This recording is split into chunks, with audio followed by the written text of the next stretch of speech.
Hello বন্ধুরা, অনেক সময় আমাদেরকে অজানা কিছু সমস্যা ফেস করতে হয়। যেমন আমরা ইনস্টাগ্রামে অনেক ধরনের রিলস দেখি বা অনেক রিলস আমাদের পছন্দ হয়, কোনো রিলস আমাদের মনের মতো হয়, কিন্তু আমার মতো কিছু মানুষ জানে না যে কিভাবে রিলসগুলো সেভ করে গ্যালারিতে নিয়ে যেতে হয়। ওই বিষয়ে আজকে আপনাদের সঙ্গে ডিসকাস করব।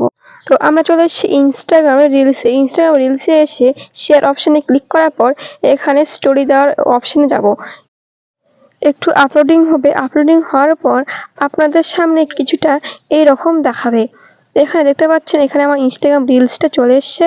আসার পর আপনি যে রিলসটা ডাউনলোড করবেন সেই রিলসটা নিয়ে আসবেন। তো আমি এখানে নিয়ে এসেছি নিজের রিলসটা। আর এখানে দেখতে পাচ্ছি ইনস্টাগ্রাম লোগো দেখানো যাচ্ছে, প্লাস যেখান থেকে আমি শেয়ার করছি রিলসটা তার নামটা দেখা যাচ্ছে।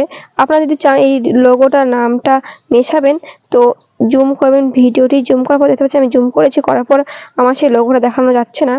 আর উপরে আপনারা থ্রিডটে ক্লিক করবেন। ক্লিক করার পরে এখানে একটা সেভ অপশন আছে, সেই সেভ অপশনে ক্লিক করবেন। আস্তে আস্তে আপলোডিং হওয়ার পর আপনাদের ভিডিওটি সেভ হয়ে আপনাদের গ্যালারিতে চলে যাবে। তা এইভাবে আপনাদের মনের মতো ভিডিওগুলি সহজ সরলভাবে আপনারা সেভ করতে পারেন কোনো অসুবিধা ছাড়াই।